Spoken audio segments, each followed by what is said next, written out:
What you're about to experience is one man's quest to see beyond the tumultuous period we're in and to envision what lies just beyond our grasp, yet well within our reach. Welcome to Larry Rifkin's America Trends, where the future has arrived, and it's just in time.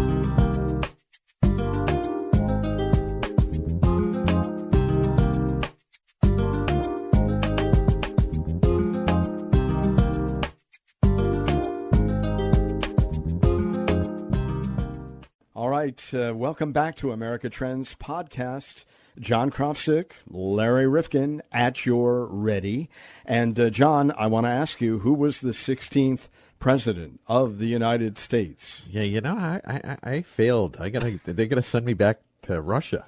Well, what John's referring to, folks, is that today we are all going to participate in a great experiment. And it's called the Great American Citizenship Quiz. Yeah. And John, I've got to give him a lot of credit because we have recorded this, and now we're recording the open for it.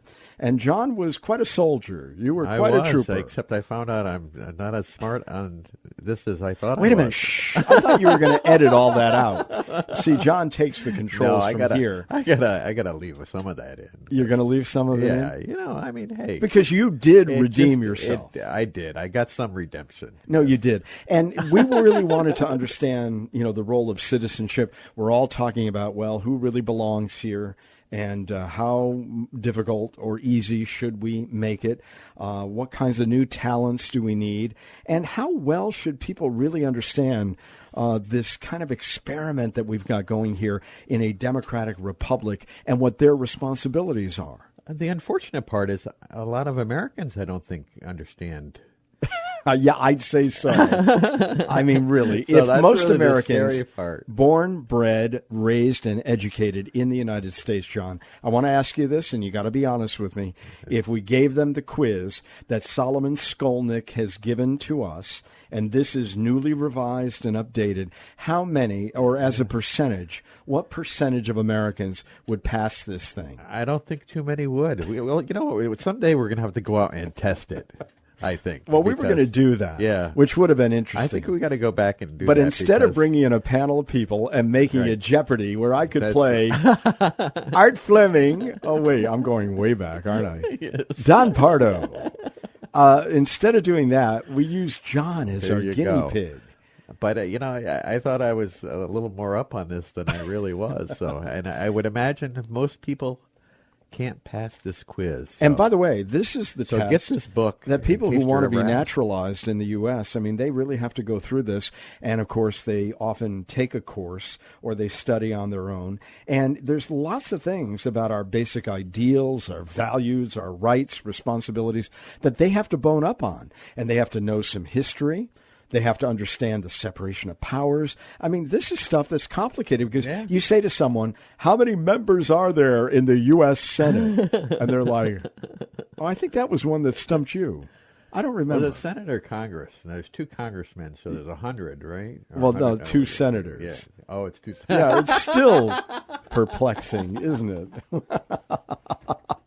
There you go. No, but it's really important. These new citizens are smarter than me. Well, don't say that. Don't forget, there are a lot of people who come into a religion, let's say, and they are people who want to be proselytized and they want to convert. And many people in America do that today, where whatever they were left by their parents, they don't think that that is something that they necessarily have to take with them throughout their lives. And maybe a spouse encourages them or what have you, or they just start studying Buddhism. This is another trend. Well, it is. No, it is, obviously. Or they decide, well, I really never got a lot out of X, and now let me become a Unitarian, congregant, and I like that. It's open to different ideas. So they become much more aware. I know in my own temple that I belong to, a lot of the people who are the most active are the people who really gained their Judaism at a later stage in life, something we take for granted. Yeah, right. So we don't really bone up on religion. And we just say, shalom. And we think that's it. Because we think we're culturally imbued. Right. And you got to show up for the holidays. Well, you got to show up for the holidays. And you got to give to the UJA. But all I'm saying is that a lot of people really take this as being really almost sacrosanct, right. that they want to be an American because they've come from other parts of the world where they didn't have the opportunity to participate. Yeah. That's what this country's all about, really. I mean, it's all about ideals. Yeah. It's not about blood. Right. It's not about ethnicity. It's not about the soil. It's really about the idea of America. Yep. Yeah, absolutely. It's a great idea. It really is a great idea. Can we keep this idea going much longer? I hope so. But they better read this book. Yeah. The Great American Citizenship Quiz, newly revised and updated, Solomon Skolnick. And we have a lot of fun with him on this podcast. And I think you're going to be smiling. And I think you're going to understand. Oh, by the way, you really want to get this book, not only because it's got the quiz, and maybe you know someone in your own community or your own church who is new to America and they're studying, and maybe you want to work with them and help them through this process. But they've got these great appendices, and they have not had an appendectomy, this book. Oh, and you know what? I just thought, while they're listening to this, they can click the button on our website and buy the book right from Amazon. Probably well, they can. To get it very few have done that. Cheaper. But this book, if you get it, has the entire text of the Declaration of Independence, the Constitution, the Bill of Rights, and all the amendments. So it's a great reference guide to have, and it's relatively inexpensive and available here in the U.S. and Canada. And it's a wonderful paperback book, and this is one I'm going to hold on to, John, if you don't mind. No, you should. Though you may want to take it to prepare because... Well, this way I don't have to feel so silly the next time around. Well, no, John does a great job, and he's a fount of knowledge on everything outside of the U.S. government. So, John, let's take a listen to Solomon Skolnick. On the line with us is Solomon Skolnick, and the book is called The Great American Citizenship Quiz, newly revised and updated. For many people who don't understand the process that people who want to be naturalized go through to become American citizens, explain what the element of the quiz or the test involves and, to whom it is administered. Sure. Hi, Larry, and thank you for having me. This is the civics quiz or test, and there are 100 questions from which the officer will choose 10 to give to the candidate on an individual basis. There's also a speaking test, a reading test, and a writing test, and those require you to be able to speak in English, read a small piece of text in English, as well as write in English, although you can actually take the complete test in another language as well.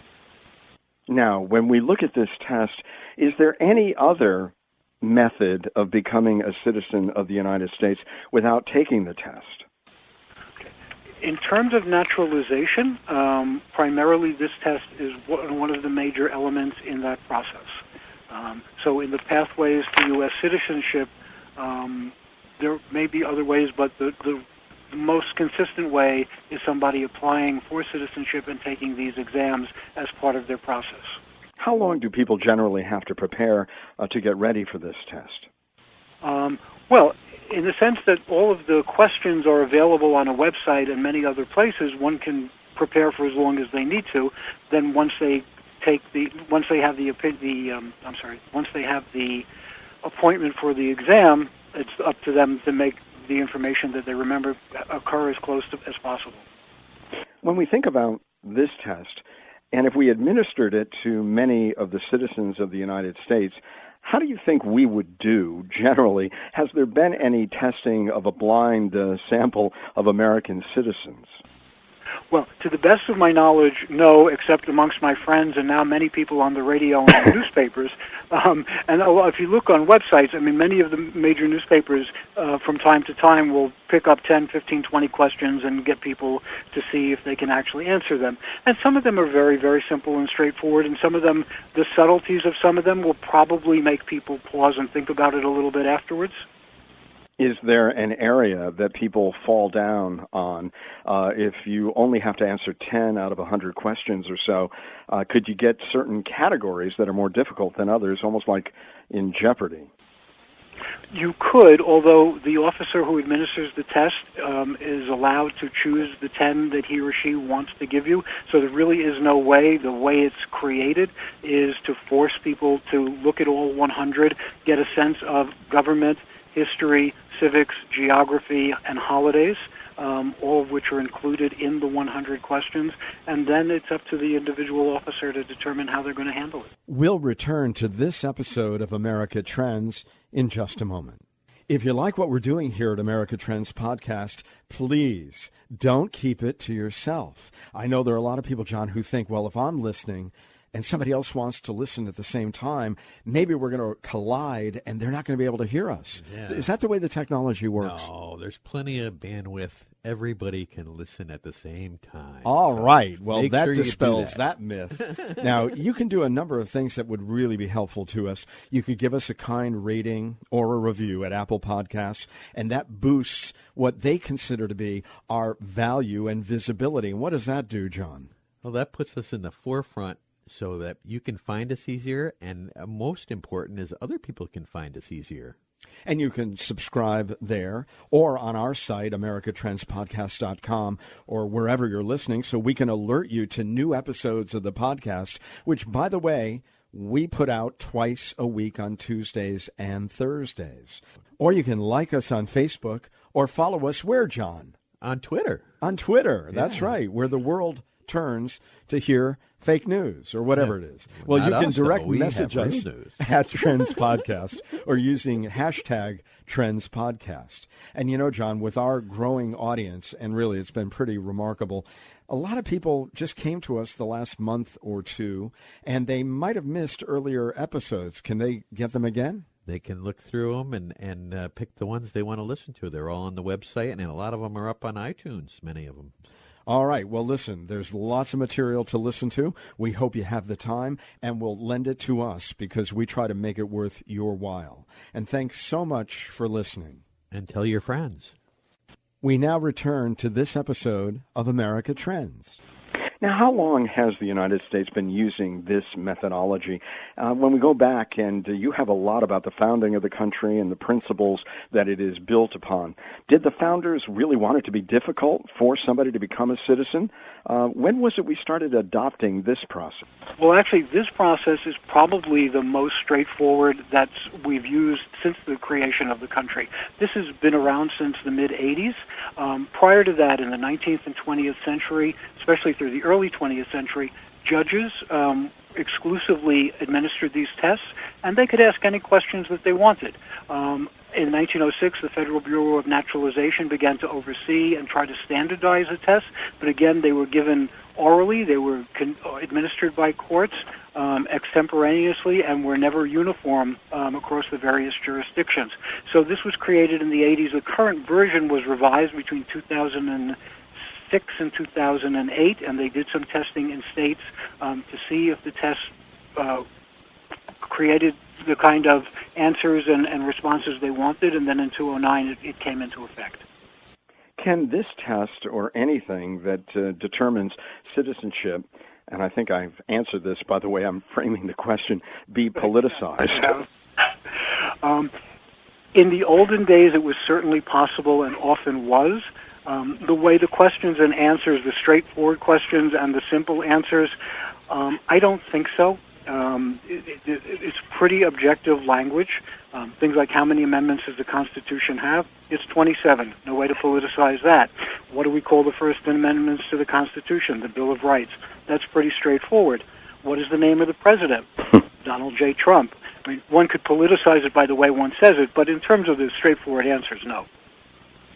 Do you think with a government like ours that is self-governing, at least we like to think, that really citizens should be required to know a little bit more about the way things work? Because I know whenever I have seen those pop quizzes in newspapers that mirror what we're talking about today, we as American citizens have fallen down mightily on these tests. I think it's up to the various school systems to make sure that civics, whatever they want to call it and whatever courses they want to put it in, is taught in a way that people understand that the Constitution is a unique document that has been able to survive because of the phrase "we the people," the ability to amend it, as well as the fact that it is adjudicated ultimately by a court that is allowed to delve deeper into what the meaning is. So I do think that we fall down from time to time. Politics certainly has a role in that. I would imagine that during election years, people are a little bit more sensitive to what's going on. Currently, because of all of the issues about what kind of legislation is or isn't being passed in Congress, looking at the sections that talk about how Congress and the Senate works, would make people have a better understanding of the conversation that's going on there, I think. Solomon, I've got to tell you that at the beginning of your book, and it's right at the beginning, the quiz, you talk about the 4 ideals, also known as self-evident truths, that are extolled in the Declaration of Independence. And I've got to admit, that one took me aback, and I'm a political science major and a history minor. And I looked at that and I said, I know the 4 freedoms, or at least I know that FDR put forward the 4 freedoms, but I didn't know about the 4 ideals. Well, they're in the Declaration of Independence, so I haven't made them up. No, I know you haven't. No, I'm kidding. But again, I think that really was the bedrock for the Declaration, and we the people was the bedrock for the Constitution, setting up the government, defining the government, and protecting basic rights, and again allowing for amendments, which I think really was forward-thinking. It's interesting to me because a lot of these are very simple questions and answers. We think, what is freedom of religion is my favorite one, because we always think that you can practice any religion, and that's certainly part of it, but then it goes, or not to practice a religion at all. Mm-hmm. I think that's stunning in its simplicity, but also in its overwhelming allowance for all kinds of beliefs. The 4 ideals, I want to get back to those for just a moment. And you remind us that they are equality, natural rights, consent of the governed, and the right to revolution. And I don't think if you queried even very learned Americans that they'd be able to come up with all 4. Has anybody tested this proposition? Not to my knowledge, but you're right. It does seem that it is embedded, but we don't often use the language to express it. When we look at the Great American Citizenship Quiz, I would love to have a couple of those questions thrown at John and at me, and we can, show our own inability to gain citizenship if we were new to the country. So why don't you give us a couple, and we'll put them on the table, and I think a lot of people then will get a sense of what we're talking about. I think that's terrific. Okay, so we'll start with what are the 2 rights in the Declaration of Independence? John? Well, I know we have rights. 2 of them. Yes. Okay. Let me think. Boy, I'm drawing a blank here. Hold on. Rights. Well, why don't we take a pause for a moment? No, we did take a pause for a moment. Solomon, why don't you tell us what they are? All right. Life, liberty, and the pursuit of happiness. Well, he knew that. Solomon, he knew that. I'm sure he did. Oh, boy. I'm lousy at that. Well, no, you just never, honestly, I don't think you ever thought of it framed in that way. Yeah. I mean, that is an indelible phrase, but I don't think we've thought of those as 2 of the rights. Give us another one. Go ahead. Okay. So, how many U.S. senators are there? Well, wait a minute. There's 2 for every state. Right. Times 50. 50. There's 100. Okay, he got it. Yeah. He's better at math than history. All right. Well, then we'll try his math on this one. How many the House of Representatives has how many voting members? Okay. Well, I happen to know this one because but 435. Correct. But there are other members. Why don't you explain that? Well, those parts of the country that are not states have different kinds of members, so that the District of Columbia, Puerto Rico, Guam have different kind of non-voting representation. Okay. Now, is that in with the 435?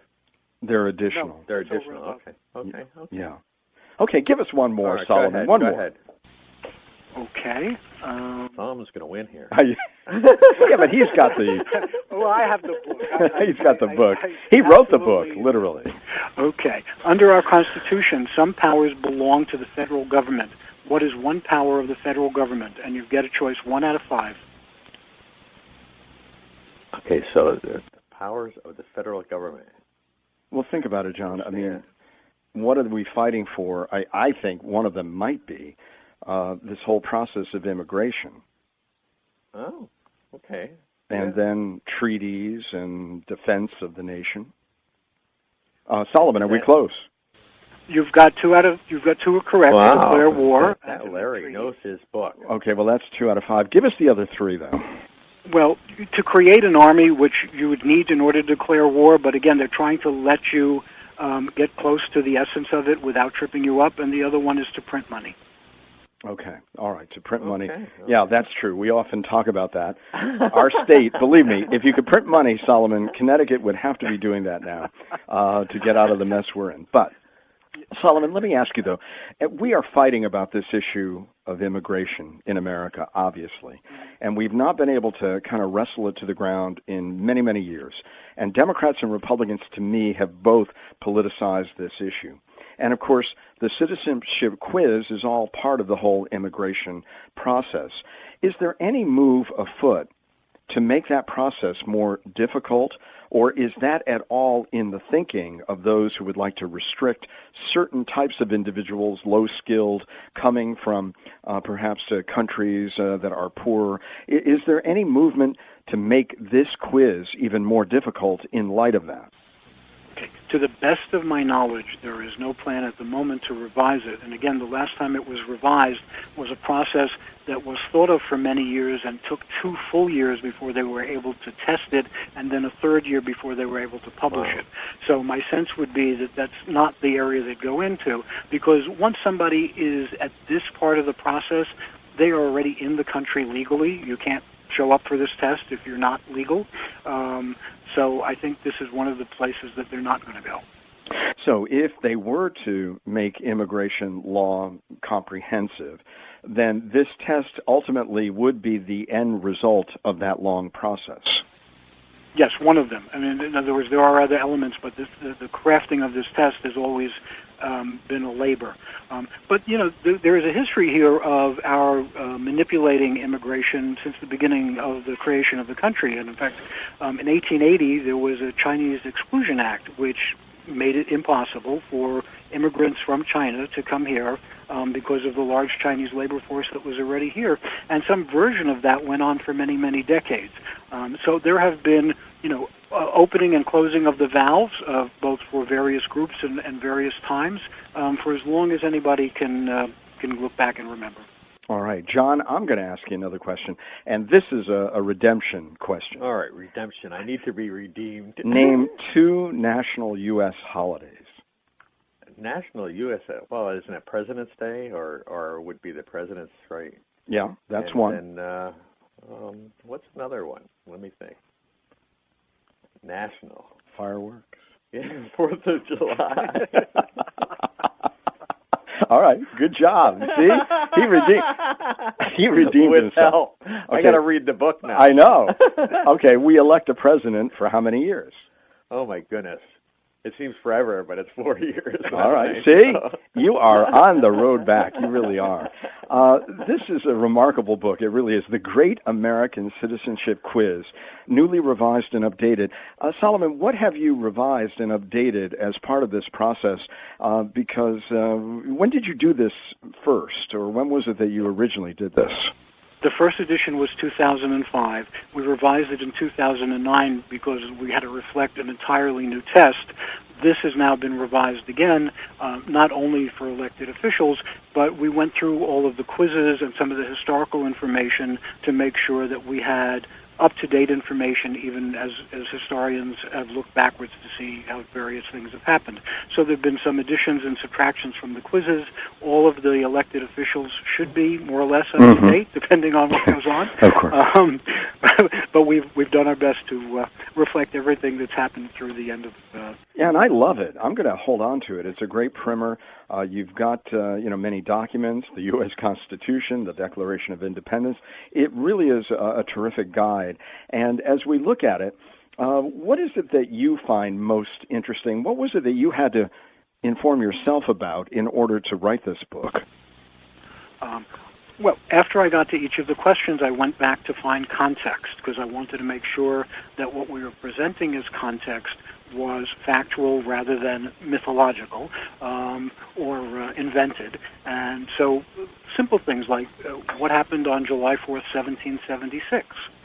Well, Right. Independence Day, and the Declaration of Independence was accepted. And then my question was, when we went to do the context, how many people signed the Declaration on July 4th, 1776? Because I think most of us were brought up with an image of many men in a room and one fellow writing a very large version of his signature.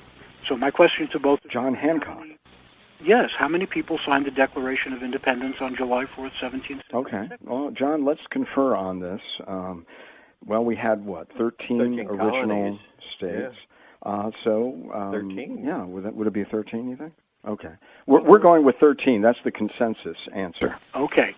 There were 56 delegates to that particular convention, and not a single one of them signed it on July 4th. That was the day. Trick question. And then sent to the printer. Absolutely. So the trick question is not in the test, but in context, it's really nice to be able to understand what did happen and what didn't happen, because I have that indelible image, as well as the postage stamps that were created years ago about the Declaration showing you that same image. Right. We all think that happened at a single moment in time. Yeah. It didn't. Oh, that's Wow. interesting. That is a very interesting. And, of course, things moved a little more slowly in those days. Well, today, the pace of everything is ramping up, and you really wonder whether, in fact, the whole idea of citizenship, in your view, is wrapped up in this quiz. Do you think that we are taking into account all of the aspects of what a good and knowing citizen in a self-governing republic should know? I mean, do you feel that the test really represents that? I think that the test represents a good framework for that. It does give you American government. It does give you some sense of history. It does have integrated civics that shows geography, symbols, and holidays. Of course, it's not complete. It could never be. But the philosophy behind it to give an overall sense of where we came from, how we operate, and how we celebrate that is certainly within the context of the test. But I've got to tell you, you've got a couple of real brain twisters here. Do you know that there are 4 verses in the Star-Spangled Banner? Wow. I mean, really, and I could never do them. I couldn't do them on key, off key, Scott key. I couldn't do. It's amazing. What do you think's the toughest question? The one that would trip you up if you hadn't written the book? A little hard for me to remove myself at this point because I've lived with it for quite a long time. But I think the most interesting ones do circle around things like how many terms may a president serve, because there again, context is everything. We all now know that you can serve 2 terms and that's it, but that was not a law until the middle of World War II. It was practice, starting with George Washington, but Franklin Delano Roosevelt, as we know, was elected for 4 unprecedented terms. Harry Truman was the last president that could have been elected for more, but an amendment to the Constitution stopped that and made there be term limits. So again, I think looking at how we got to the answers, what the historical context does, really fleshes it out and makes it feel a lot more vibrant than simply 2 terms, because there's a lot of history behind that. I'm going to ask you a little bit about citizenship. and whether you feel that we in America ask enough of ourselves in this process, or whether, in fact, there are so many Americans who really, A, don't know the content of the material in this book, let alone practice it by joining boards and different governmental organizations, get involved with rallies, protests, resistance if they're upset, because, as you say, one of the ideals is revolution. So tell us, do you think we fully maximize the potential of citizenship in the United States? It's pretty clear that we don't, whether it's not getting enough people to vote for elections, not getting enough people to run for offices, especially where in a lot of local municipalities you often have uncontested elections year after year after year. I don't begin to know why there's a malaise about those kinds of things, but we have a great number of rights and a lot of opportunity, and probably not enough people practice as much of it as they should. We've had someone on our podcast who thinks that national service is an important thing. When you look at even the wars that have been going on, that I don't think contextually really have had the approval of Congress, but basically the acquiescence of Congress, and then we have so few people really involved in the process, where less than 1% of the population involved with the military. Do you think that we should prescribe more ways for people to serve the country? I think it would be helpful overall. Interestingly enough, number 57 is still when must all men register for selective service. So even though we don't think about a draft much anymore, it is still part of what's required, and you have to know about that to become a citizen. But no, it's not discussed often, and I know there's often conversations about service, whether it's Peace Corps type service, to other domestic service that would be of help to people. It would be nice. When you look at the text that you have in this book, the Great American Citizenship Quiz, and you look at the Declaration of Independence, the Constitution, the Bill of Rights, and the various amendments, all 27, as we have learned, the Emancipation Proclamation, which one stirs you to a greater sense of what America's potential is? Well, today it's the Emancipation Proclamation because today is the anniversary of the first one being delivered by Abraham Lincoln. But in general, it's the Constitution, although sometimes it's a little bit challenging to slog through it. But what we've done is show the Constitution in italics, those things that were changed, and then the amendments separately. And so, again, it gives you a strong sense. It seems that the Constitution in its fullness tried to anticipate all kinds of issues, all kinds of opportunities and problems, and gave a huge amount of language for us to be able to grapple with it without resorting to other means. When will we be looking at a rewrite of the American Citizenship Quiz? How often? What do you see going forward? Well, we'll certainly revise it in reprint as elections move forward, and then the next time that the government undertakes any kinds of changes, we'll certainly respond to that. Can you tell us, we often think of migration coming from South America, Central America, Mexico, but then there are many Chinese immigrants as well. Who's taking this test? I mean, you tell us that in the last decade, 6.6 million people have passed it. So who's passing through? Well, all of the groups that you've mentioned.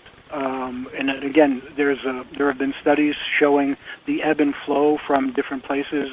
The immigration from South America has certainly petered off in the last couple of years. Up until recently, the immigration from the Middle East accelerated for a while. So again, there are documents on their website, U.S. Citizenship and Immigration Services, giving some sense of the ebb and flow over the last several decades. All right, we're going to continue our redemption tour, Solomon. John, are you ready for this one? What is the economic system of the United States? The economic system? Are we communists? No, we're a republic. Okay. But what kind of economics do we practice? We free economics. Okay, free economics. Okay, freakonomics. Capitalist. There you go. He got it. Name one of the two longest rivers. Why, Solomon, why would this one be in there? They've put in some geography, and again, I think they're just trying to make sure that somebody who has come here understands the breadth of the nation. You would think, in naming the states that are on the border of Canada, the border of Mexico, and the longest rivers, not the kind of thing you'd, worry about if you woke up in the middle of the night or were in court or but is there. Well, the two that come to mind are Colorado and Mississippi. Of course, Mississippi. How about the Colorado? Is that one of the longest, Solomon? Yes, it is. Oh, it is. Okay, so John, okay, you got both of them. Wow. Okay, right. who was the president during World War II? That was Roosevelt, wasn't it? Yeah. Okay, you got Roosevelt. Let me see. Before he was president, Eisenhower was a general. What war was he in? That was World War II. All right, he's got it all. I mean, this guy, he's starting to ace this quiz. I think we're going to let him stay in the United States for a bit longer. Solomon, what do you think? If he keeps up this way, I think we have to give him double citizenship. Double? That means double taxes? Well, Solomon, as we leave, and you've been a joy to have on the podcast today, again, I want to encourage people, the Great American Citizenship Quiz, Solomon Skolnick, if you're looking for it, can you pass your own country's citizenship test? Is there anything that you feel we have left out of this conversation that you think would be really useful as somebody contemplates whether they've taken full advantage of their citizenship to serve the United States? What would you say?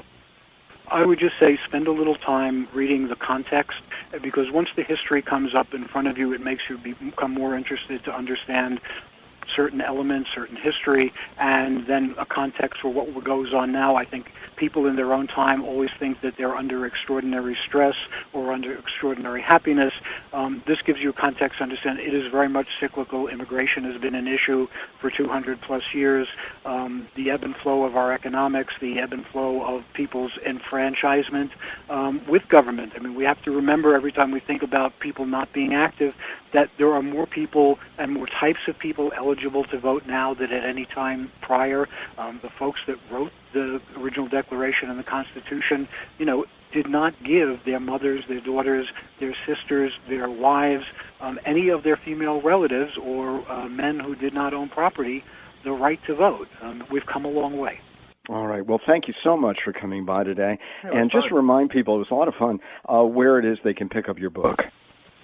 They can pick it up on Amazon, in bookstores, at Bloomsbury, my publisher, on their website, and everybody will be happy to ship it quickly so that you have weekend reading. Is this almost like the preparation for the SATs? I mean, do people use it for this purpose?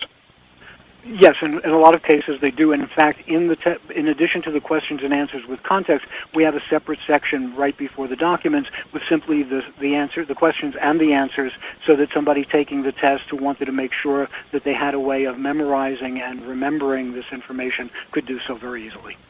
Wonderful. Solomon, thanks again for coming by. My pleasure. Thank you so much for inviting me. Thanks for listening to this episode of America Trends.